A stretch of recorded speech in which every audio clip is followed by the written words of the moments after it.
latest Torchwood Big Finish trilogy is a series of Ianto stories, not only starring Gareth David Lloyd as Ianto Jones, the tea boy, the coffee boy of Torchwood 3 in Cardiff, but he is also writing this trilogy. Last month we talked about Tube Strike, next month we've got Disco, which the early buzz on is off the charts good, but the middle chapter is Missing Molly.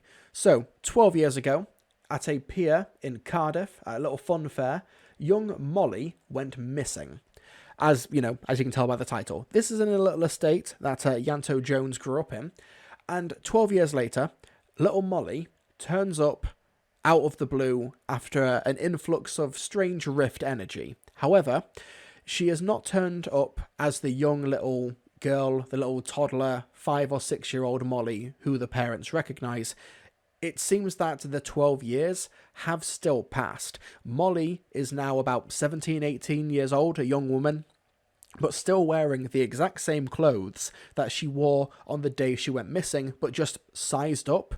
She's completely fine. Her hair is still in good condition. Her nails, her teeth. She's been clearly well looked after for the 12 years that she's apparently been missing from, but she has no recollection of what happened. Ianto is on the case to investigate. This is firmly in Torchwood Series 2 territory. He does mention that he should speak to a medic, but his own medic in Torchwood is having a bit of a midlife crisis or, mid-death crisis moment. Haha, aren't I funny?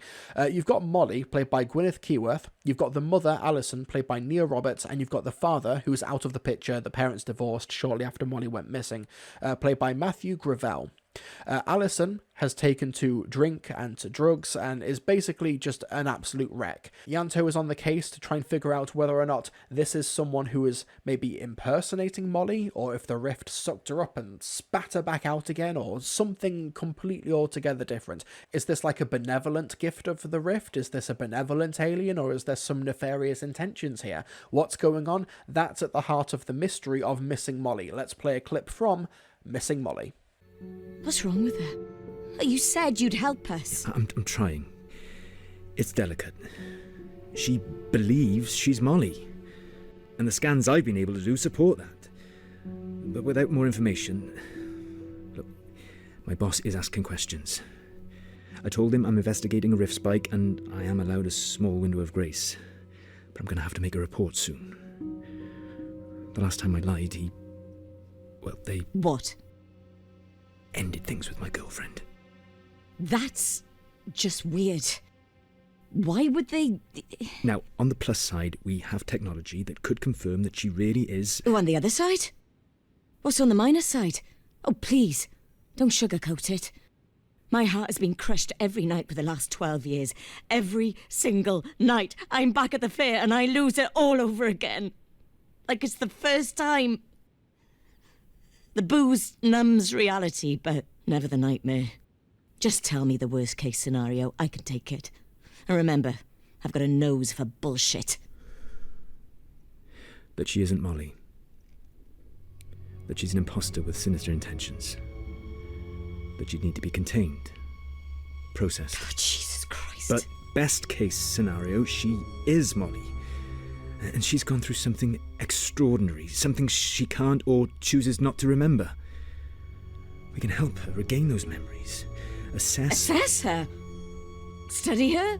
Prod, poke, dissect? We don't... We're not... Oh, and that's the best case scenario. So obviously Ianto is the head of this story. He's the main character, the only Torchwood member that we have direct contact with here.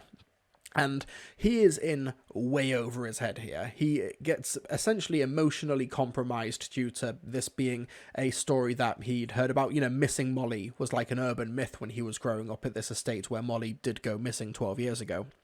And he just sees these struggling, grieving parents, and then all of a sudden, Molly comes back, possibly through the rift, and he wants to try and figure out what happened. He is lying to his team in Cardiff, he's lying to Jack and to the rest of the team about what he's doing, and he is in way over his head, and he absolutely knows it. That's a great wrinkle to the story. However, what was really affecting about Missing Molly was just how grounded and raw and real the depictions of the family were, who were affected by this tragedy. How, how Alison is just completely beside herself and doesn't quite know what to do. And, there's, what's the statistic? Like, isn't it like the majority of parents who lose a child who either goes missing or the child dies or something, like the majority of couples who lose a child end up getting a divorce, and that was just what happened with Stuart and Alison. And that's just a real detail in what's ostensibly an alien story. And it just plays it so straight and like so real, like the hole that was left behind from Molly's disappearance. And now all of a sudden she's here, has no recollection of what's happened, is not able to say what happened the night that she went missing. She was going to the pier, she was there with her family. Her father won her like a rabbit plush toy on one of the games. She dropped the rabbit on the rocks by the pier, went down to rescue him, and then 12 years later, bam, she just appears and like goes back home to, find that her family is separated. She doesn't even know if her friends still live nearby, but she still has the memory and the behavior and the dialect and everything of that 5 or 6 year old girl who went missing, even though she's now a teenager, a young adult now. Gwyneth Keyworth, who plays Molly, really threads that needle, like performance-wise. It's a terrific performance. Somebody who sounds like a teenager in like the voice, but is like has the mannerisms and the vocal patterns and everything of a 5-year-old girl. Like, it's a really great performance.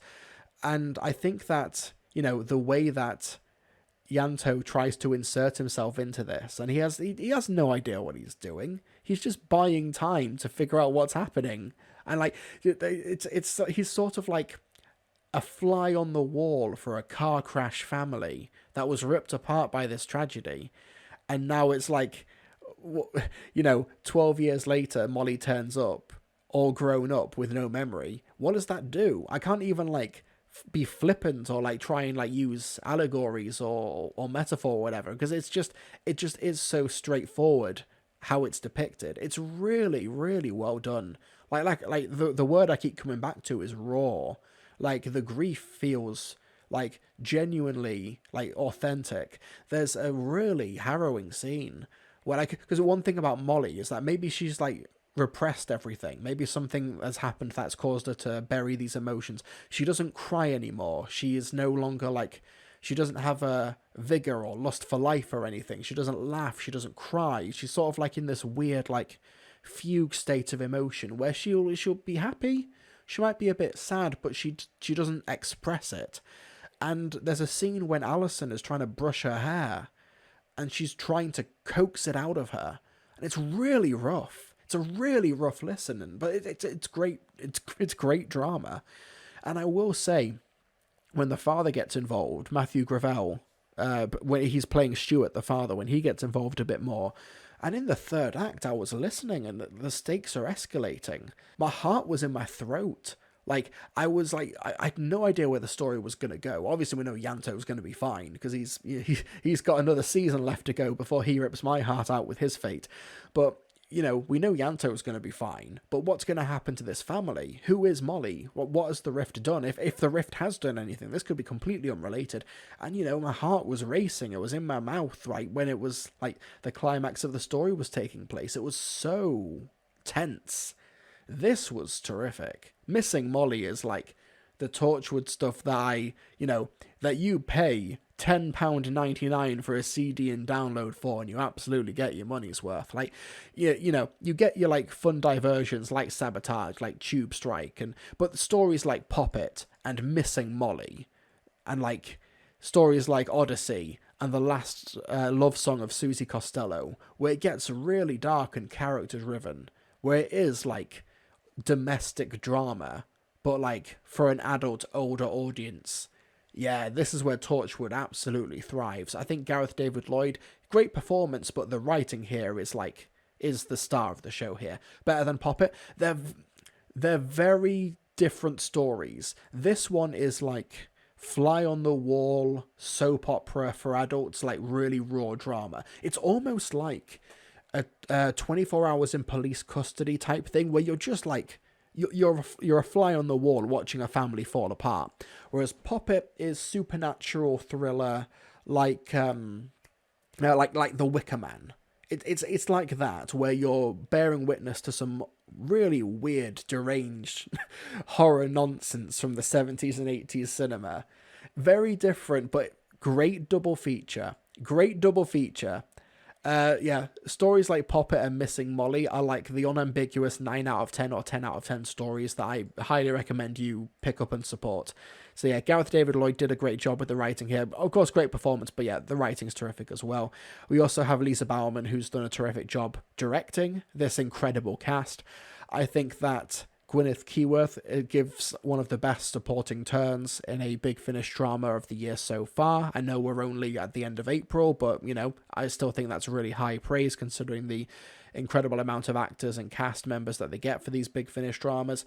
Yeah, Missing Molly is, like, really top tier. And because these Ianto stories are pretty standalone, you know, if you want Tube Strike, if you want, like, a thriller slasher story in the London underground with weevils, which has like dark comedy undertones, go for it. That's really cool. Tube Strike is fun. But you can pick up Missing Molly with no prerequisite. Missing Molly is really good. Like, you know, if this sort of like subject matter and, you know, subject material of like missing children and stuff like, if that's like a bit of a trigger point for you, you know, go in with caution. But otherwise, this is so bloody good.